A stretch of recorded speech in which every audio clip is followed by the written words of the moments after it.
Qirq bo'g'imlarni ham bir zamonlar davri kelgan. U Paleozoy erasini tosh ko'mir davrlarida shunaqangi davr kelganki, 40 metr, 50 metrli qirq bo'g'imlar bo'lgan o'sha paytlarda. Lekin nafaqat qirq bo'g'imlar, qirq quloqlar, yo'sinlar, bular issiqlikni va namlikni yaxshi ko'ruvchi o'simliklar hisoblanadi. Tushundinglarmi? Ham issiqlikni yaxshi ko'radi bular, ham namlikni yaxshi ko'radi. Hoji aka, kitob varaqlamay o'tiring. Noto'g'ri gapirib qo'ysam, bo'lmasa tekshirib o'tirib turing. Noto'g'ri gapirib qo'ysam aytib turasiz. Buni mana bitta adashib qoldingiz deb, xo'p? Qirq bo'g'imlar hozirgi kunda kamayib ketgan, yer yuzida bor yo'g'i ularni 40 ta turi uchraydi xolos. Yer yuzi bo'yicha 40 ta tur. 40 dona. O'zbekistonda bitta turkumga oid 2 ta tur uchraydi. Bittasining nomi dala qirq bo'g'imi, ikkinchisining nomi sershoq qirq bo'g'im. Biz bugun o'rganadiganimiz dala qirq bo'g'imi. Anteridiy arxeogoniy haqida tushunchaga egasizlar. Qirq bo'g'imning barglari qanday joylashardi poyada? Qirq bo'g'imni o'zi ko'rganmisizlar? Asosan mol boqqanlar biladi-da. Uy zavri bo'ydalar biladi. Ya'ni zavrlarda bo'ylarda haligi bunday qilib bir-biridan ajratib olsa, xuddi kiydirilganga o'xshaydi barglar, poyasi shoxchalardan iborat bo'ladi. Mana shuni 40 bo'g'im deydi. Tushundingizmi? 40 bo'g'im ko'p yillik o't. Qayerdan bildingiz ko'p yillik o'tligini? Chunki uni tuproqning ostida uni ildiz poyasi bor. Tushundingizmi? Ildiz poyasi bor. Ildiz poya, mana shuni ildiz poya desiz, Qanaqa ildizi bor? Qo'shimcha ildizi bor va kurtaklari bo'ladi. Zaxira oziqa moddasi bo'ladi, to'g'rimi? Bahorda kurtaklardan bir poya o'sib chiqadi. Shoxlanmagan, rangi qo'ng'ir rangda bo'ladigan, va ichida boshoq hosil qiladigan. Nima ekan buni nomi? Boshoq. Rangi qanaqa ekan? Poyasining rangi qo'ng'ir rangda. Qachon o'sib chiqar ekan? Shu sababli bu qo'ng'ir poyani bahorgi poya deydi. Tushundingizmi? Yana xuddi shu ildiz poyasidagi kurtaklardan yozda yana bir poya o'sib chiqadiki, u shoxlangan, yashil. Ranglari yashil bo'ladi, lekin boshog'i bo'lmaydi. Tushundingizmi? Mana shu o'sim. Bu qachon o'sib chiqdi? Yozda. Shuning uchun bu qanaqa poya deyiladi? Yozgi poya deyiladi. Tushundingizmi? Demak, dala qirq bo'g'imining necha xil poyasi farq qilinar ekan? 2 xil. Bahorgi poya, yoz.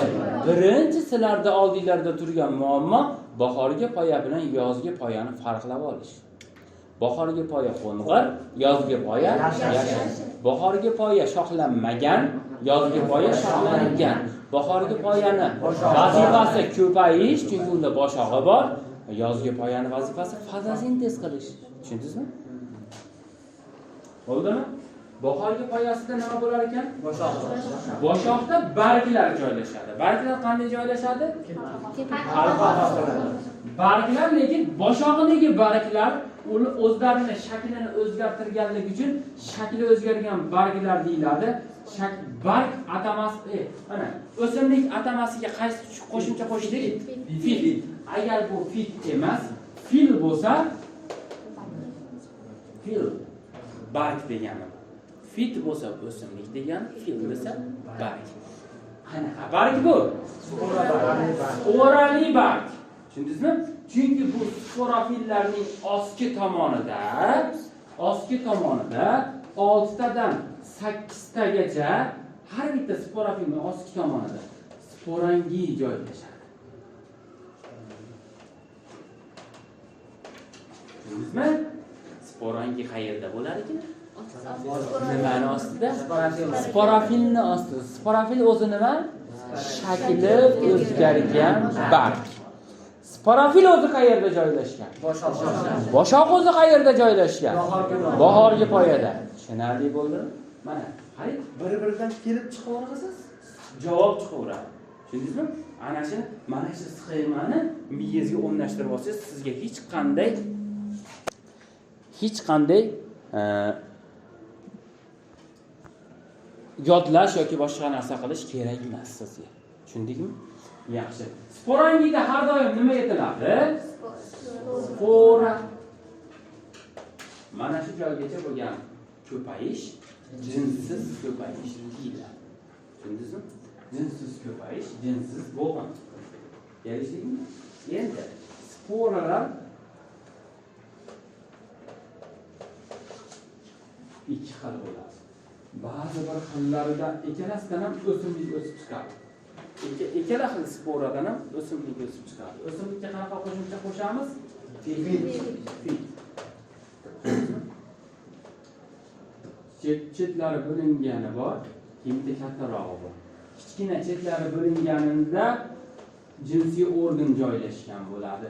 Bu jinsiy organning nomini anteridi.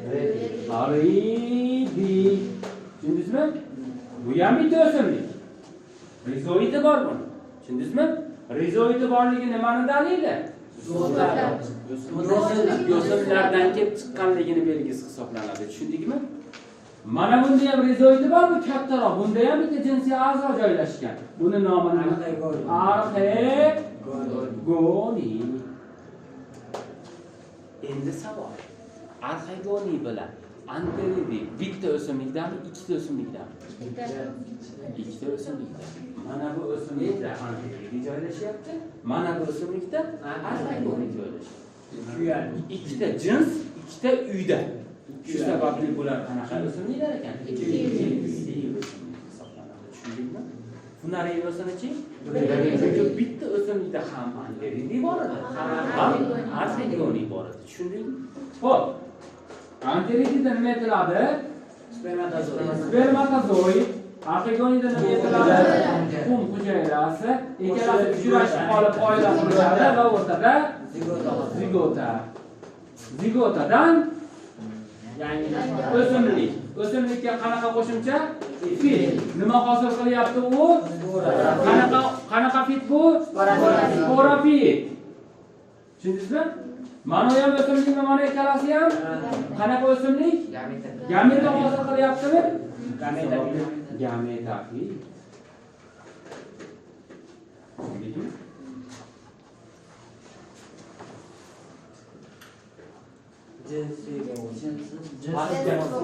Jinsiy bo'g'in hisoblanadi.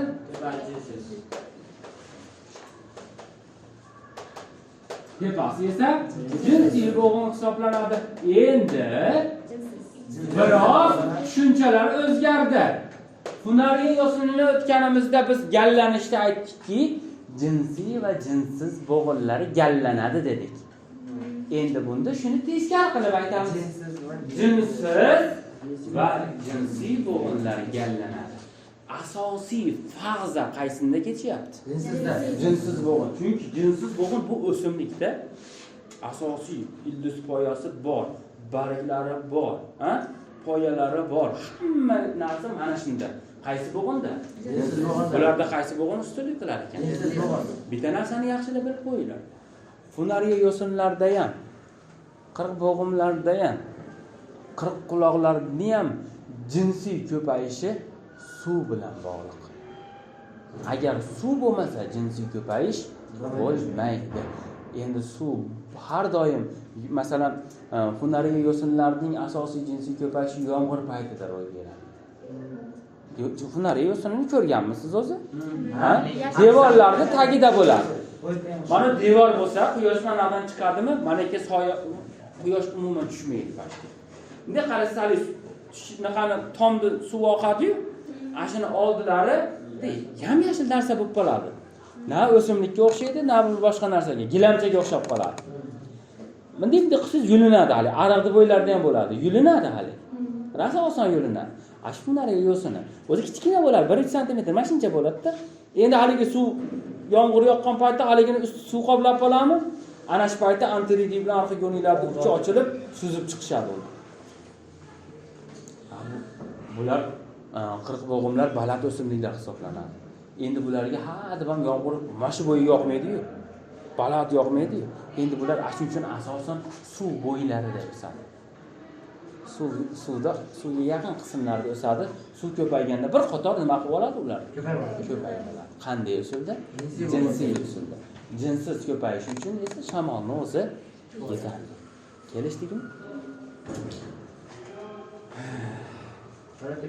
Savol. Sporadan nima hosil bo'ladi?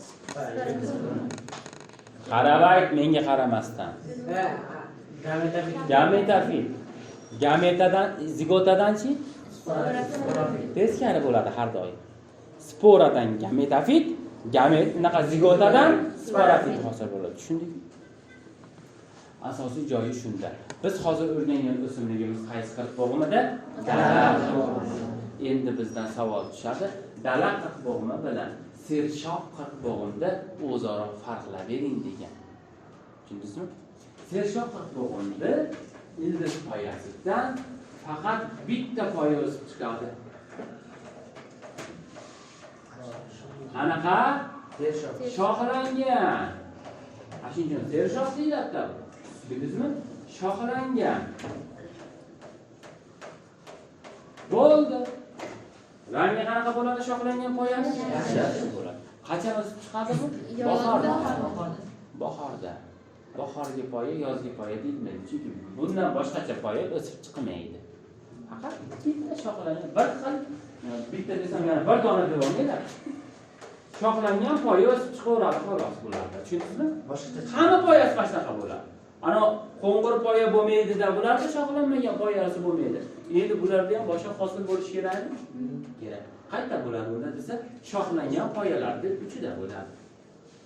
Farq ko'ryapsizmi? Birinchi farqi nimada ekan? Dala qirq bo'g'imidan bahorgi poyasi yo'q. Tushundingizmi?